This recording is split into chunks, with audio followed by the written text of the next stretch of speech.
Meus queridos, estamos em obras.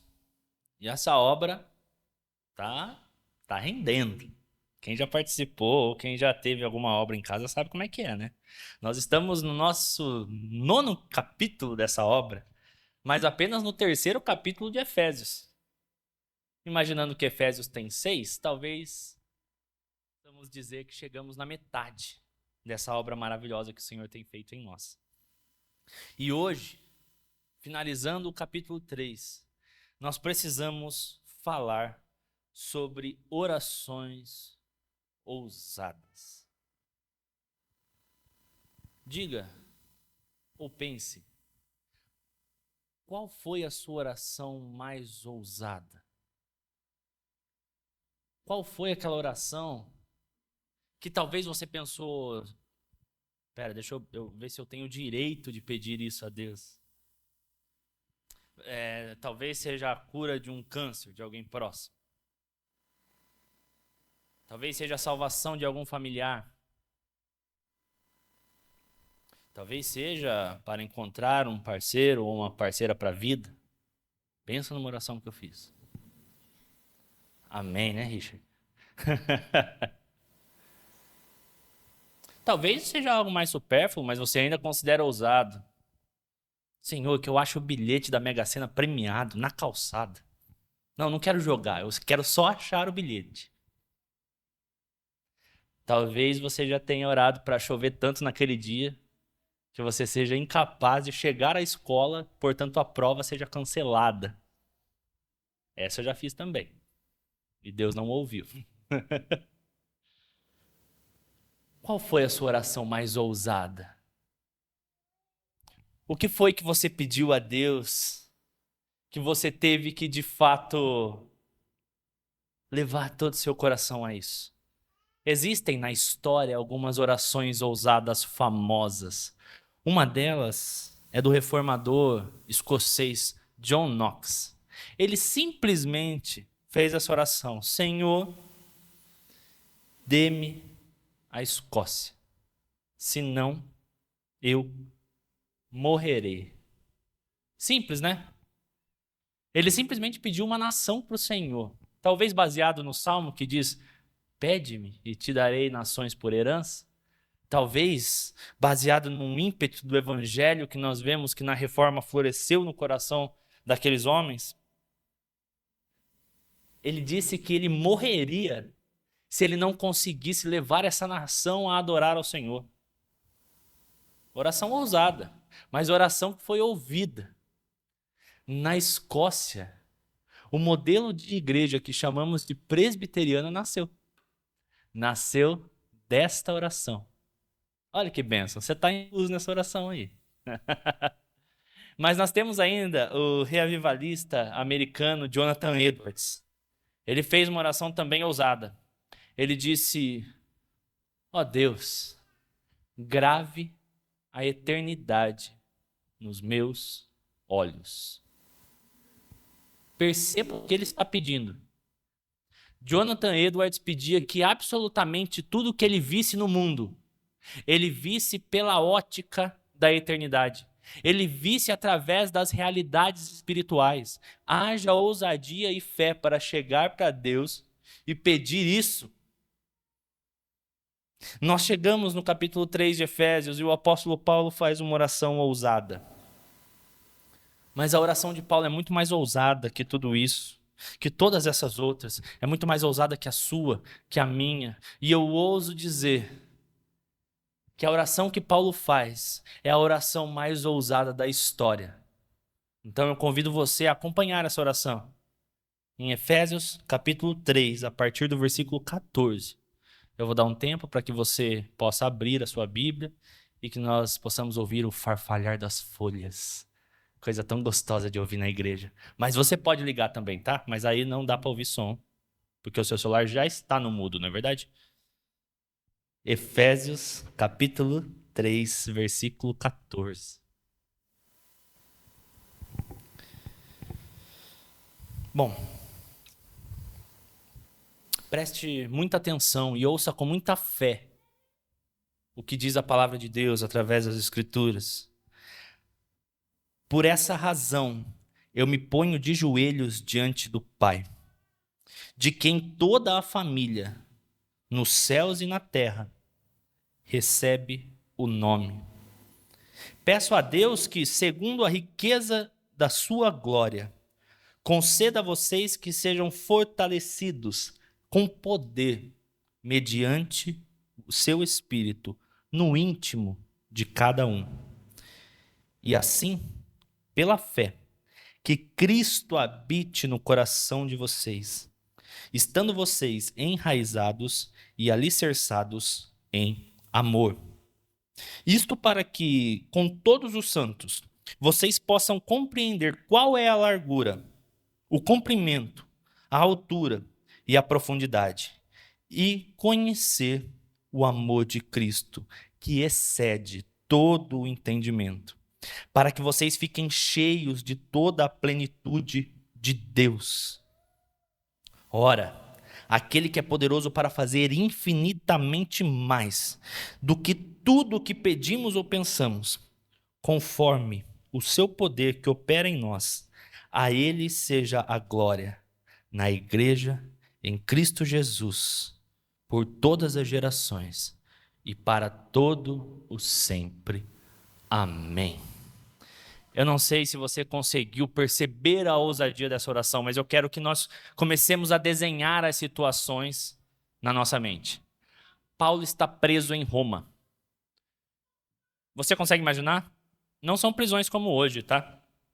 Provavelmente era um cárcere úmido, frio, sem condições mínimas. Uma cama, talvez uma parte de feno para ele se deitar, talvez uma mesa, alguns papéis espalhados. Lá está o apóstolo Paulo.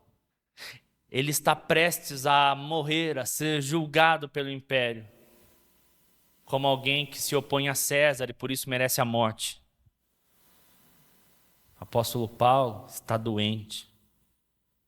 Ele sente no seu corpo tudo acontecendo. Em outras cartas, o apóstolo Paulo diz que ele está com problemas de visão. Então, existe uma chance grande de ele não estar escrevendo essa carta, mas sim ditando essa carta para que alguém escreva. E agora, depois de expor o plano da redenção que nós já vimos aqui, onde Paulo começa demonstrando como a Trindade sonhou com um povo, como que o Pai planejou, o Filho executou e o Espírito confirmou.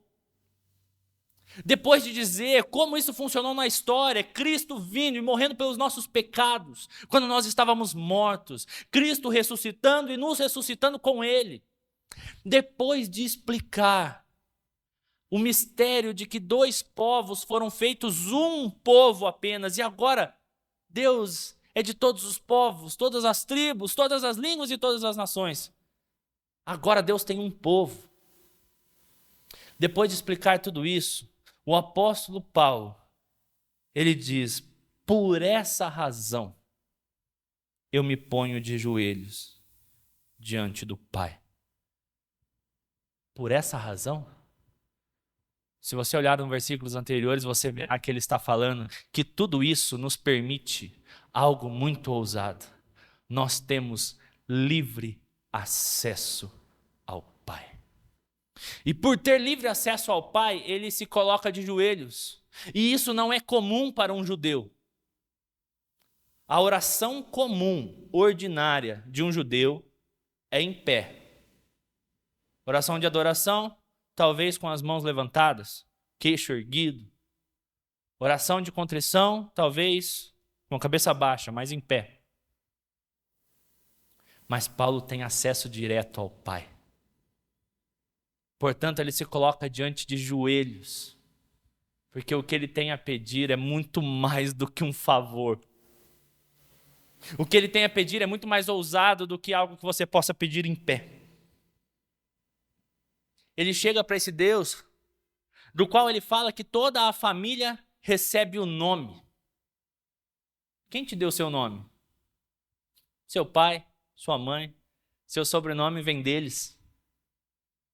Isso determina que vocês foram criados e amados por eles. Então Paulo se apega a esse amor. Paulo se apega a esse sentimento de família, onde Deus é o Pai. E ele diz: eu me coloco de joelho, porque eu tenho um pedido a fazer. E esse pedido começa a se decorrer numa primeira forma bastante ousada. Ele diz lá no versículo 16, eu queria que os irmãos lessem apenas o que está em amarelo. Peço.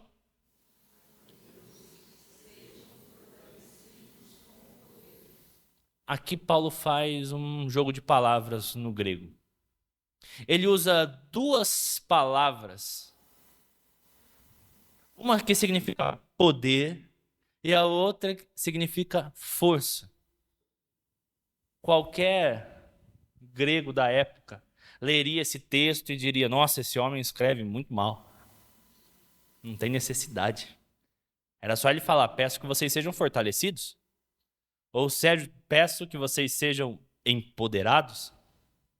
Mas ele faz esse jogo de palavras para causar uma redundância necessária. Porque ele quer que nós sejamos fortalecidos com poder, empoderados com força. Porque Paulo tem algo especial para nós. Ele está fazendo uma virada na carta aos Efésios. Perceba isso quando você for ler amanhã, Efésios novamente. Você vai ver que o começo da carta, ele começa dizendo a teoria, explicando a doutrina. Mas agora ele vai dar uma virada de chave importante e ele vai seguir para a prática. Mas ele não segue para a prática sem antes pedir a Deus capacitação para isso. Paulo não se atreve a dizer aos cristãos o que eles devem fazer sem antes pedir a Deus que os capacite para isso. Isso já nos dá uma visão preciosa do que é a vida cristã.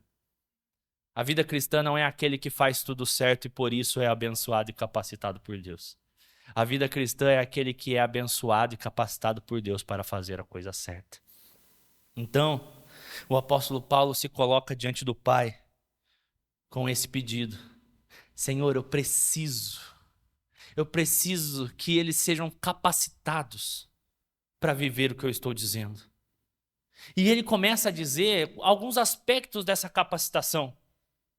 Ele diz que, olha, a capacitação vem com Cristo habitando no coração de vocês. Ora, Cristo já não habita no nosso coração?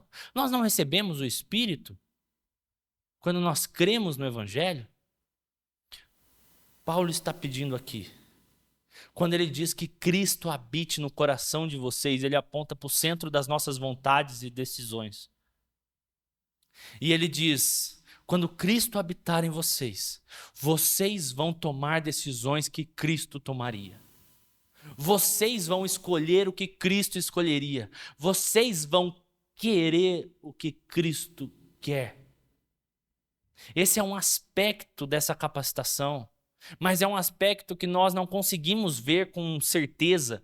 É difícil eu chegar e perguntar aqui, talvez, para o Paulo, Cristo habita no seu coração? Talvez ele diga assim, com certeza.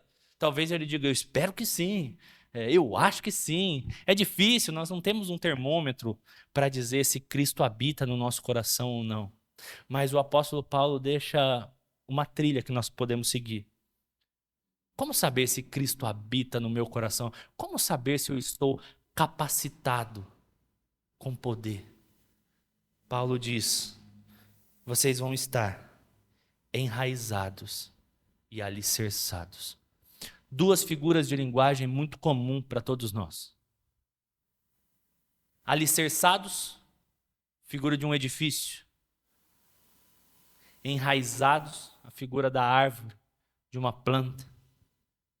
Um edifício que está alicerçado, ele não treme, ele não varia e ele não muda conforme as circunstâncias da vida.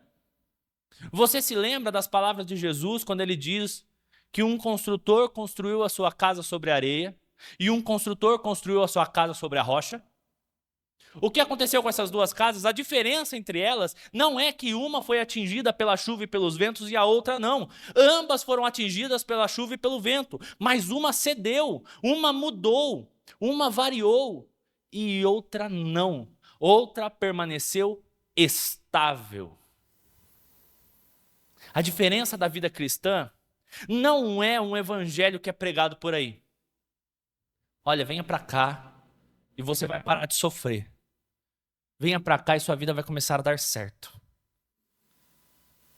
Olha, isso está acontecendo na sua vida provavelmente porque você não está em paz com Deus. Você precisa fugir do sofrimento. Nós temos uma cultura que foge do sofrimento a todo custo.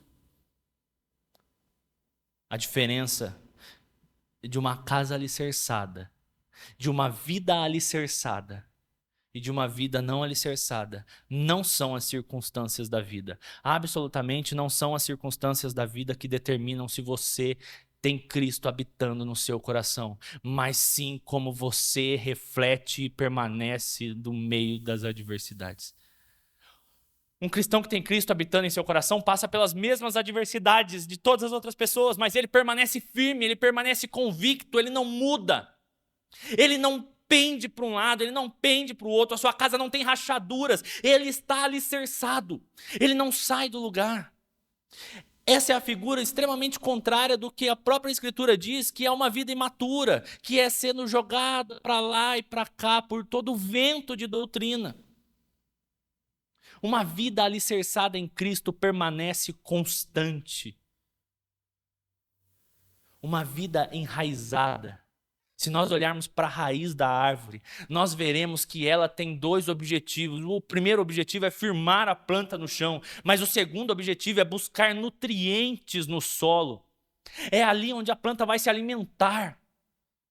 Uma vida enraizada em Cristo é uma vida que sabe onde saciar seus desejos e suas vontades. Todos nós temos desejos de ser amados. O problema é que a humanidade corre atrás desse desejo em todo lugar. E aí busca em relacionamentos suprir essa carência de amor. Todo mundo tem vontade de se sentir querido. E aí nós procuramos em outras pessoas. E sabe qual que é o problema? O problema é que todas essas pessoas falham. E quando essas pessoas falham conosco, sabe o que acontece? Nós nos sentimos dessupridos, desnutridos de amor. Quando nós estamos alicerçados nas outras pessoas e acaba o nutriente da pessoa, nós ficamos com fome. Todo ser humano tem um desejo de justiça. E muitos se apoiam em estruturas humanas para buscar essa justiça. O problema é que estruturas humanas são compostas por humanos e humanos falhos. Quando essas estruturas falham, nós ficamos com fome e com sede de justiça. Mas aqui Paulo diz, olha, vocês vão estar alicerçados e enraizados. Vocês vão permanecer constantes e nutridos, não em nenhuma estrutura humana, não em nenhuma pessoa, não em nenhum relacionamento, não em nenhuma condição de vida, mas vocês vão estar enraizados e alicerçados em amor. É no amor de Cristo que nós encontramos a estabilidade da vida. É no amor de Cristo que nós encontramos saciedade. Contentamento. Uma vida de uma pessoa descontente é uma vida insaciável. A pessoa simplesmente não consegue se saciar em nenhum momento. Você quer entender o que é alguém saciado? Olhe para uma criança que acabou de ser amamentada. Olhe para minha filha ali no colo da minha sogra. Ela se larga. Nossa, criança, pode cair o mundo que a criança está ali tranquila. Algo muito parecido comigo depois de comer uma lasanha. Nossa, que vontade de se jogar no mundo. Nada mais importa. Estou satisfeito, saciado. Essa é a expressão de alguém saciado. Um cristão saciado por Deus, ele não tem necessidade de ser reconhecido por outros, porque ele foi reconhecido por Deus. Quando um cristão que está saciado pelo amor de Deus não recebe o amor de outras pessoas, ele não se sente carente porque ele está saciado do amor de Deus. Quando um cristão que está saciado do amor de Deus recebe uma injustiça, ele permanece constante porque ele está saciado da justiça de Deus.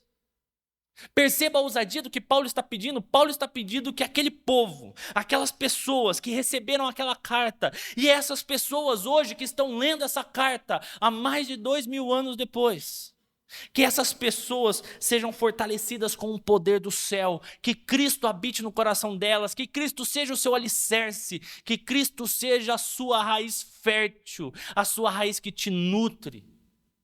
Onde é que você tem procurado saciar os grandes desejos da tua alma? Por quê? Por que os nossos corações estão tão insaciáveis? Por que somos tão inquietos? O teólogo Agostinho de Hipona nos responde isso, dizendo que nós fomos criados para Deus. E o nosso coração permanece inquieto. O nosso coração permanece com fome. O nosso coração permanece descontente até ele conseguir repousar em Deus. Outro teólogo contemporâneo diz que nós temos um buraco no nosso coração. Um buraco enorme do tamanho de Deus. E o problema é que a humanidade joga coisas tão pequenas tentando tapar esse buraco. E a cada nova tentativa frustrada, o desespero de ver aquele buraco ali aumenta. Você já tentou de todas as formas se sentir contente na vida. Você achou que se você tivesse uma vida sem regras, você seria satisfeito, porque você achou que você estava cheio de regras. Você se libertou de todas as regras. E quão desesperador foi ver que o buraco continuava lá. Você achou que esse buraco era do tamanho de uma conta bancária bem gorda. Você se entregou ao trabalho. Você construiu a casa que você queria. Você teve o carro do ano. E que terrível deitar à noite na melhor cama e ver que o buraco continua lá. Você era solteiro e você achou que quando você tivesse um relacionamento você estaria completo. E na lua de mel você já percebeu que o buraco continuava lá. É desesperador viver desenraizado. É desesperador termos a nossa casa e o nosso coração firmados na areia. O apóstolo Paulo está pedindo a Deus, Pai, que eles estejam alicerçados e enraizados em Ti e no Teu amor. Isso é maravilhoso. Isso é ousado.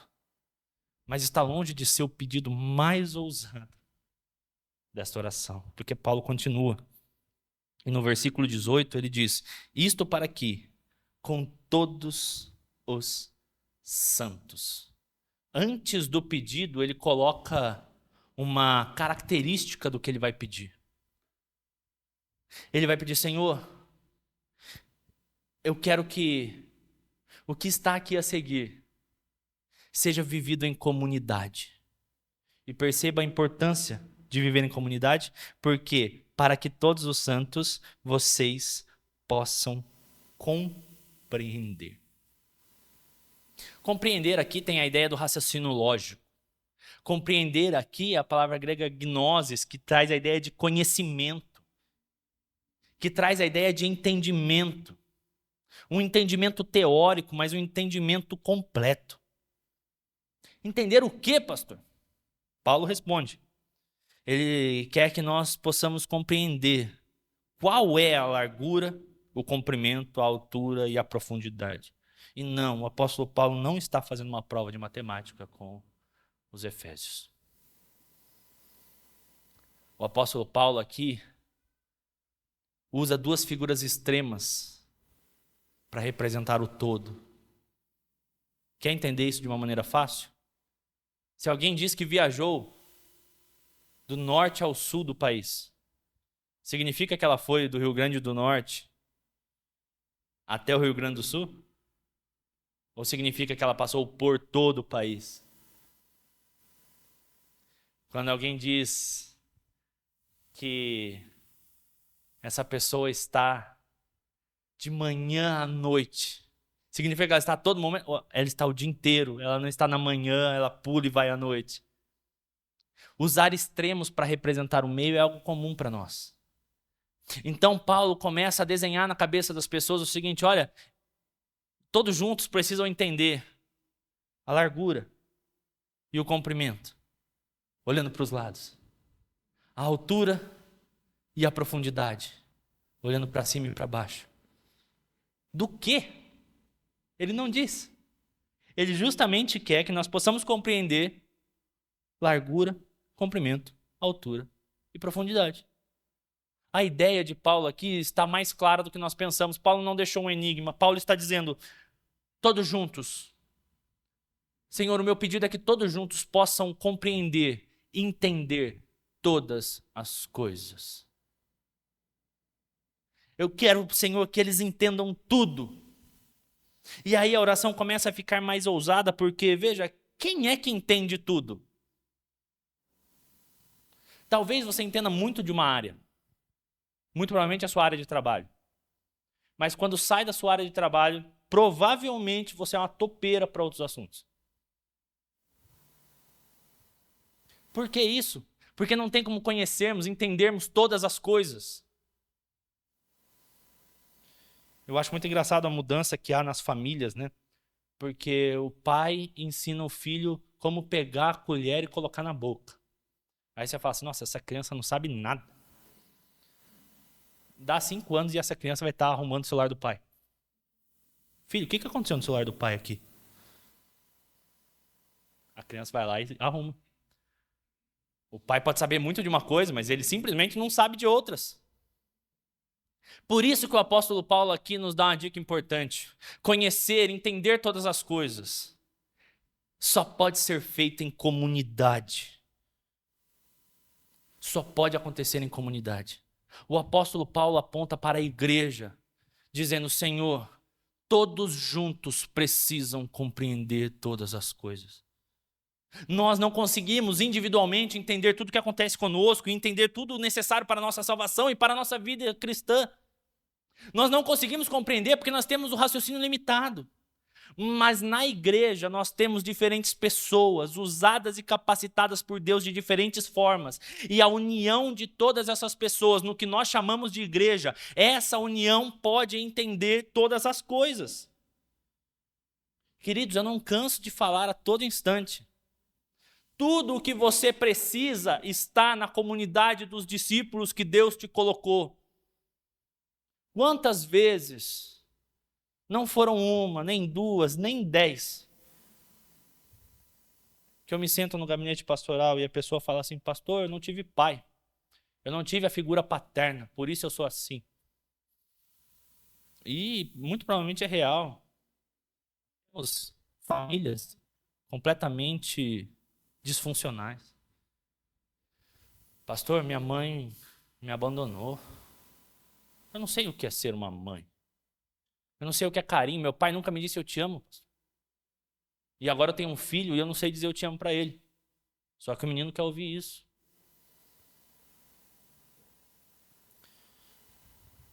Eu nunca aprendi isso com os meus pais. Eu fui criado de outro jeito. E veja, tudo isso é verdade. O problema é nós acharmos que nós vivemos a vida de Gabriela. Qual é a vida de Gabriela? Eu cresci assim, eu nasci assim, cresci assim, vou morrer assim, porque eu sou assim. Eu não mudo. E as pessoas vêm para a igreja achando que elas são uma caixa fechada, que já não há espaço para mudança. E aí sabe o que acontece? Acontece que elas não entendem. Pastor, eu não entendo o que está acontecendo comigo. Eu não entendo, eu não entendo, eu não entendo, eu não entendo, eu não entendo. E a resposta para isso nunca é outra. É olharmos para a igreja. E vermos na igreja aquilo que o apóstolo Paulo falou ainda em Efésios capítulo 3. Vermos na igreja a multiforme sabedoria de Deus. A sabedoria de Deus está espalhada pelo seu povo. A sabedoria de Deus não está em uma pessoa. Eu sei, a igreja tem uma ideia totalmente ilusória e bagunçada de que a sabedoria de Deus está no pastor. Aí elas passam 10 minutos conversando comigo e essa ideia vai embora. A sabedoria de Deus está espalhada pela igreja, os dons de Deus estão distribuídos pela igreja. Você sempre tem o que contribuir e você nunca está completo sozinho. Ontem, o reverendo Tiago estava implorando para os nossos jovens: meus queridos, vamos ter comunhão. Implorando. E eu, sempre que eu converso com os jovens, eu vejo uma questão importante. Quando o jovem não entende alguma coisa, sabe o que ele faz? Ele vai conversar com outro jovem, que entende menos que ele. E aí, sabe o que esses dois cegos faz? Cai no buraco. Eu sei, Léo, você está dando risada, né? Olha lá. Não se entrega, rapaz. Os dois cegos caem no buraco. E aí eu falo para os jovens o tempo inteiro: sabe com quem que vocês têm que conversar, gente? É com os adultos da igreja. Tem irmão que já passou, faz 20 anos pelo que você está passando, e ele já tem a saída, ele já tem a resposta, ele sabe como resolver isso. Mas não, a gente costuma fazer algumas tribos, alguns guetos dentro da igreja, guetos que Deus não criou, guetos que Deus abomina. A gente gosta disso, né? Separar dentro da igreja, assim, sabe? Quando a multiforme sabedoria de Deus se encontra na união dessas pessoas diferentes. Isso não vale só para os jovens, não. A gente conversa com pessoas mais velhas e aí o saudosismo bate no coração. Ai, a igreja não era assim, pastor. Só cantávamos hino do inário. É gostoso, muito bom. Mas a pessoa não consegue perceber a multiforme sabedoria de Deus agindo nas novas gerações. Nós não conseguimos entender tudo sozinhos, porque Deus distribuiu a sua sabedoria entre as pessoas. Eu costumo sempre falar sobre a experiência que eu tive com meu pai. Nossa, meu pai sempre me falava o mesmo texto bíblico e eu nunca consegui entender o que ele queria dizer com isso. Ele falava: David, papai não sabe de nada, mas eu sei uma coisa que eu preciso te passar. Davi estava morrendo. Davi chamou Salomão, seu filho, e disse: Salomão, papai está morrendo. Esforça-te e seja homem. Esforça-te e seja homem. Nossa, eu ouvia isso. Não passava uma semana sem ouvir isso. E na minha cabeça eu achava que meu pai era a pessoa que mais tinha medo de ter um filho homossexual na história, sabe? E absolutamente não era isso que ele estava falando. Mais tarde eu fui entender o que é ser um homem. E eu fui entender o que meu pai estava tentando dizer. Assuma as responsabilidades de um homem. Haja como um homem. Fale como um homem. Proteja tua família, teus filhos como um homem. Se sacrifique por eles como um homem. Meu pai me ensinou isso. Mas meu pai não me ensinou um monte de coisa. Meu pai sempre foi desorganizado. E eu sou desorganizado igual ele. E sabe com quem que eu fui aprender a ser organizado? Com os meus pais da igreja. Já tive que sentar com o irmão da igreja e falar assim: irmão, me ajuda a organizar isso aqui. Me ajuda, não faço ideia de como sair desse buraco. E para algumas pessoas é tão simples resolver as coisas. E para mim eu tava: não, misericórdia. Não tem saída. A pessoa bate o olho e fala: claro que tem. Faz isso. Eu sei que nós temos deficiências, nós não entendemos tudo sozinhos. O nosso problema é achar que nós temos que entender tudo sozinho. O nosso problema é não conseguir ver a sabedoria de Deus presente na igreja. É não querer aprender. Eu não tive pai. Tudo bem, isso não é desculpa para um cristão, porque você tem diversos pais na igreja. Todos esses irmãos sentados aí são teus pais. Eu não tive um bom relacionamento com a minha mãe. Eu não consigo conversar sobre isso, pastor, com a minha mãe. Olha quanta mãe sentada aí. Já chamou alguma delas? Existem casais que não têm filhos. Olha quantos filhos correndo para a igreja. O cristão, ele não pode usar as faltas que ele tem para justificar não viver o que Deus quer que viva. Porque dentro da igreja está a resposta para todas as faltas que ele tem. O cristão nunca, nunca, nunca pode dizer que ele nunca se sentiu amado, porque ele foi amado por Deus. O cristão não pode dizer que ele nunca se sentiu querido, nunca se sentiu valorizado, porque o sangue de Jesus foi vertido para comprar a alma dele. Dentro da igreja não há espaço para isso, não há espaço para solidão, não há espaço para individualidade. Não há espaço para nós criarmos uma casca, para nós construirmos um muro. Porque Deus quer te usar na sabedoria que Ele te deu. E existem pessoas na igreja com dificuldades imensas no que você tem facilidade. A sua trajetória de vida te ensinou coisas que você precisa ensinar para os outros. E entenda isso de uma maneira amorosa. Deus se preocupa com os outros e quer te usar para cuidar dos outros. As tuas dificuldades vão ser supridas aqui. É por isso que o apóstolo Paulo fala, em outra carta, comuniquem aos santos as suas necessidades. Porque uma coisa que a igreja não tem é bola de cristal. Quando Deus quer revelar, Ele revela. Mas Deus decidiu que as coisas fossem reveladas pelo nosso ato de compartilhar. Você percebeu que maravilhoso? O apóstolo Paulo disse, vocês só vão compreender todas as coisas quando vocês viverem juntos, como todos os santos. A pessoa diz, mas pastor, eu não vou na igreja porque eu estou passando por uma dificuldade muito grande. E pastor, eu não consigo resolver, você acredita? Eu falei, e você não vai na igreja porque sozinho você não consegue resolver? Maravilha. Sendo que é lá que a multiforme graça, a multiforme sabedoria de Deus está espalhada. Quantos irmãos podem te ajudar nisso? Esse é um chamado para a igreja viver em comunidade. Absolutamente não é um fardo pastoral cuidar da vida da igreja. Porque, sim, o Senhor disse para os pastores cuidar das suas ovelhas, mas o Senhor disse, cuidem uns dos outros. É um fardo de todos nós. E quando todos compartilham esse fardo se torna leve.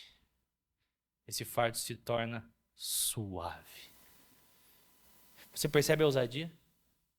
Senhor, eu quero que eles vivam de tal maneira unidos que não falte nenhum tipo de sabedoria para eles. Eu quero que eles permaneçam tão unidos que qualquer dificuldade lá dentro tenha a resposta. Parece que não dá para ser mais ousado, mas dá. O apóstolo Paulo prossegue com um terceiro pedido, no versículo 19. Ele diz, e além disso, além de compreender todas as coisas, eu peço que eles possam conhecer o amor de Cristo. Ele muda o verbo. Ele não disse que ele pede para que nós compreendamos o amor de Cristo. Compreender é um verbo que remete à intelectualidade, à mente, ao raciocínio lógico. Conhecer é um verbo que se remete à intimidade. Conhecer é um verbo que se remete à experiência, à sensação, ao sentimento. É por isso que esse verbo nas Escrituras é usado tanto para marido e mulher. E o fulano se casou e conheceu a sua esposa. Ele é usado, inclusive, para a questão do ato íntimo de marido e mulher. Tamanha é a sensação, a experiência, a intimidade que esse verbo conhecer carrega. Você se lembra? Jesus disse que naquele último dia muitas pessoas chegarão diante dele, dizendo que fizeram um monte de coisas. Senhor, eu fiz isso, eu fiz aquilo, eu fui na igreja, eu cantei no grupo de louvor da igreja, eu toquei no grupo de louvor da igreja, eu ajudava, eu estava na porta, eu estava na recepção, eu fazia o café, eu tomava o café. Senhor, eu li a Bíblia 35 vezes. Todo mês de janeiro eu estava lá em Gênesis 1. Senhor, eu pregava para as pessoas, eu falava, fazia, acontecia. E o que Jesus responderá naquele dia para muitas pessoas? Aparte-se de mim, porque você não fez um monte de coisa? Aparte-se de mim, porque eu não te conheço. Você fez um monte de coisa. Você compreendeu um monte de coisa. Você entendeu um monte de coisa. Mas você nunca sentiu, experienciou, experimentou nada do que você falava e do que você fazia. Não se assuste, existe uma chance de você viver 50 anos dentro de uma igreja e jamais experimentar o amor de Deus. É terrível isso. É terrível porque você se engana. O diabo usa isso para nos enganar. Judas andou com Jesus o tempo inteiro. Judas ouviu tudo que os discípulos também ouviram. Judas caminhou, Judas fez milagres, Judas expulsou demônios. Judas dormiu e acordou com Jesus. Judas caminhou com Jesus, se sujou com a poeira que saía dos pés de Jesus, de tão perto que ele andava. Judas carregava a bolsa, era Judas que cuidava do dinheiro do grupo. Mas Judas nunca conheceu Jesus. Que terrível coisa é viver compreendendo uma coisa e jamais sentir aquilo. Eu lembro de um dia que eu estava na 8ª série e eu fui conversar, ávido para pregar o evangelho. Tinha um amiguinho mais próximo e eu falei, não, hoje eu vou fazer ele entender o evangelho. Comecei a explicar para ele, o menino explicou para mim melhor que eu. Sorrisão de orelha a orelha. Eu falei, nossa, que bom que você é crente. Ele falou, não sou. E ele explicou melhor do que eu. Ele falou, nasci na igreja, todas essas histórias eu ouvi. Eu entendi. Mas ele nunca sentiu. Existem pessoas que conseguem explicar pouquíssimas coisas nas Escrituras, mas ela não tem dúvida do que é o amor de Deus. Talvez ela não saiba explicar, mas ela absolutamente não tem dúvida. Porque conhecer a Cristo excede todo entendimento. Não significa que não tem entendimento. Porque nós somos levados aos extremos. Quando nós pensamos que ter Deus é entender Deus, nós somos levados para o racionalismo. E nós queremos entender todas as coisas e achamos que ser cristão é fazer um curso. Eu vou terminar os fundamentos aqui na igreja e aí eu vou ser crente. Não, quando eu entender, eu vou ser crente, aí eu vou ganhar um certificado de crente. Tu pode ter PhD em crente e não ser crente, meu querido. Você pode entender um monte de coisa. E aí, sabe qual que é o nosso problema? O nosso problema é que aí a gente se frustra com um lado, e o ser humano, ele é um pêndulo. Quando você está numa extremidade e você solta, ele não para no meio. O que ele faz? Ele vai para o outro extremo.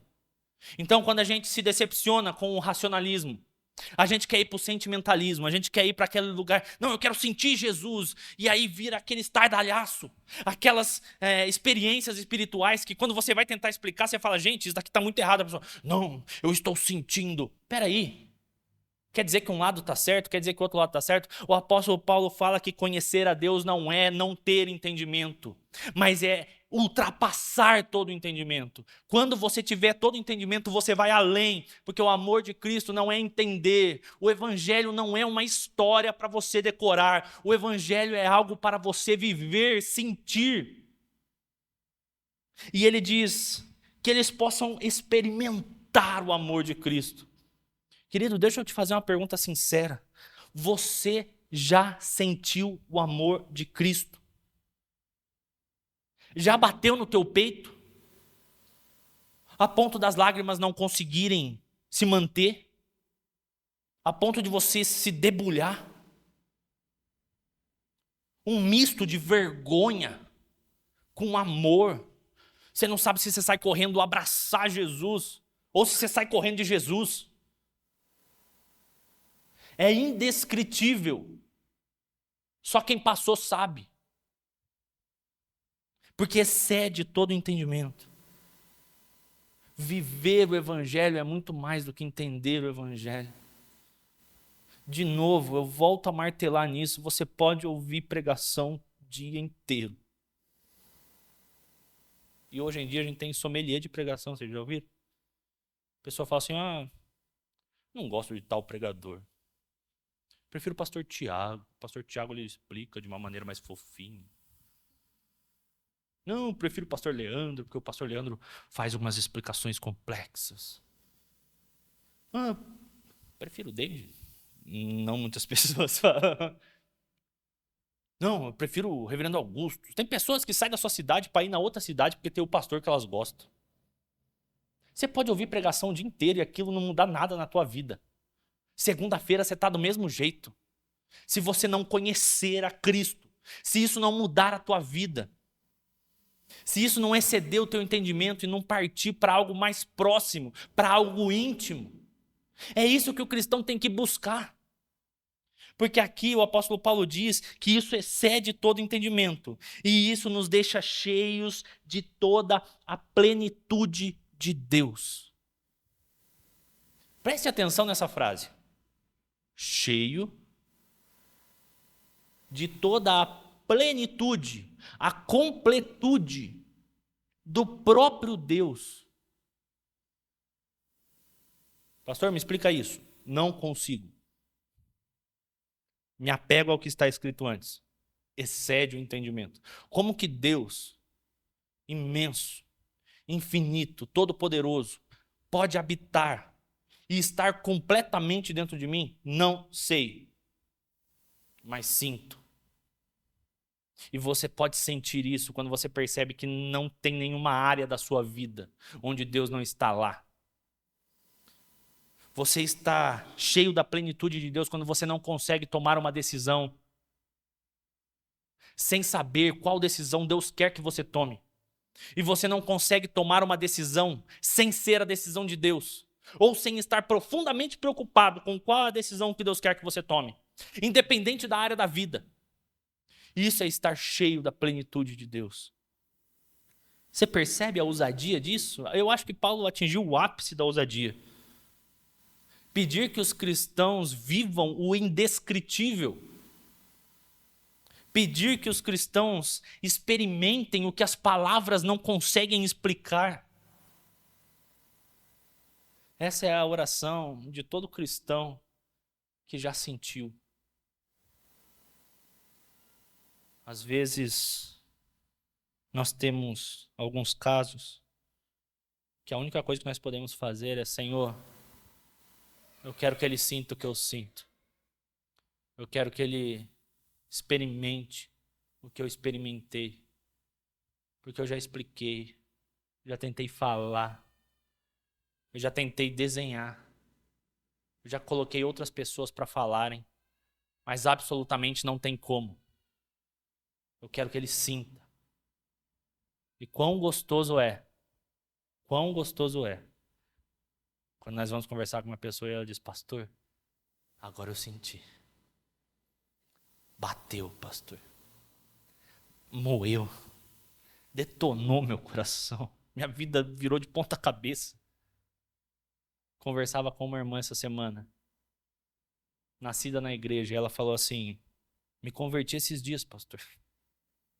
Nascida na igreja. Não faz muito tempo que eu me converti não, pastor. Eu falei: mas você não nasceu na igreja? Nasci, mas me converti esses dias. Não faz muito tempo que todo esse entendimento bateu no meu peito, encheu e eu fiquei sem palavra para tentar descrever. Mas eu sei que desde aquele dia minha vida foi outra. É isso. É isso que é conhecer Deus. Será que tem como ir além disso? Tem.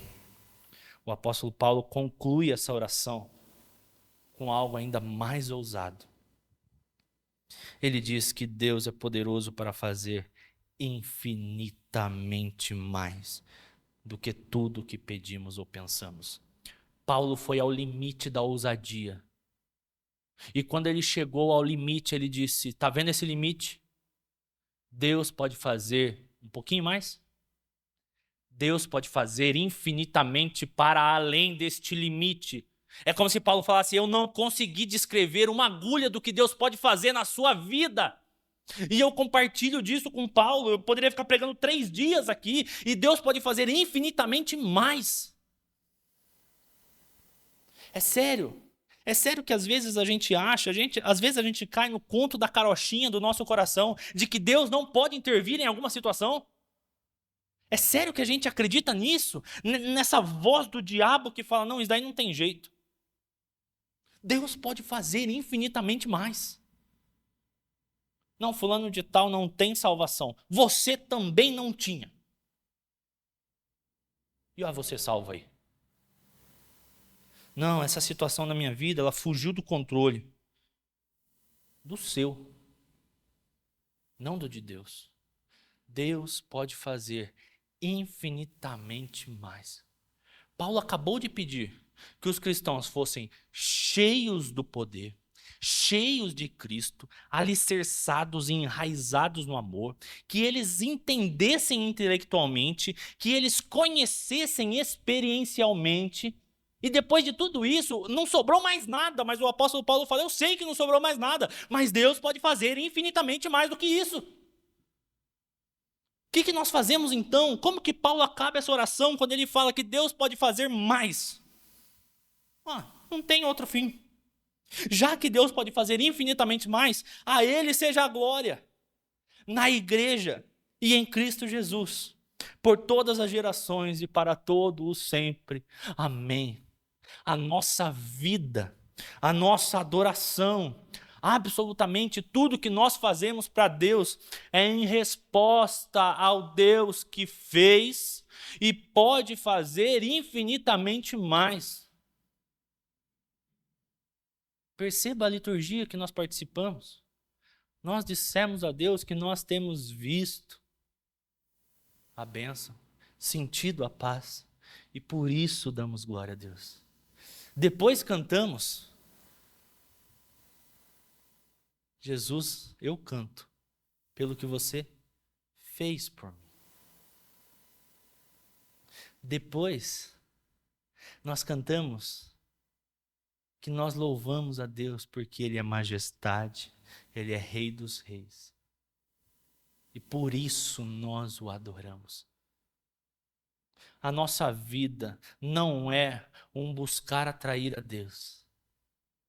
A nossa vida é em resposta ao amor de Deus. Nós estamos sempre atrás na corrida. Sempre atrás. Quando você se ajoelha para orar, Deus já está lá. E Ele já colocou as palavras no teu coração antes de sair da tua boca. Quando você acorda, Deus já está lá. Deus já preparou teu dia para você viver. Quando você precisa tomar uma decisão, Deus já está lá. E Ele pode fazer infinitamente mais. Por isso que o apóstolo Paulo diz, olha, já que Ele pode fazer infinitamente mais, não tem outra coisa para a gente fazer a não ser dar glória a Ele. Por isso que a Ele seja a glória na igreja. E na igreja que está em Cristo. A Ele seja a glória por todas as gerações. Enquanto o mundo for mundo e depois que o mundo não for mais mundo. A Ele seja a glória para sempre. Amém. Eu não sei que tipo de oração ousada o teu coração precisa fazer para Deus nessa noite. Talvez a tua oração mais ousada seja algo material. E eu preciso te dizer, Deus pode fazer infinitamente mais do que você está pedindo ou pensando. Mas a tua oração mais ousada precisa seguir a oração de Paulo. Senhor, eu quero entender, mas eu não quero me contentar com entender o Evangelho. Talvez você precise ser sincero com Deus e dizer, Deus, eu nunca te conheci. E não há problema em falar isso. Na história de Jó nós vemos Jó falando de Deus o tempo inteiro. E no final, sabe o que Jó fala? Eu te conhecia de eu te ouvir falar. Eu só ouvia falar do Senhor. Agora eu te conheço. Eu quero te dar um tempo, alguns minutos, para que você possa fazer essa oração ousada para Deus. Deus, eu quero te conhecer. Eu quero sentir o Evangelho, eu quero viver o Evangelho.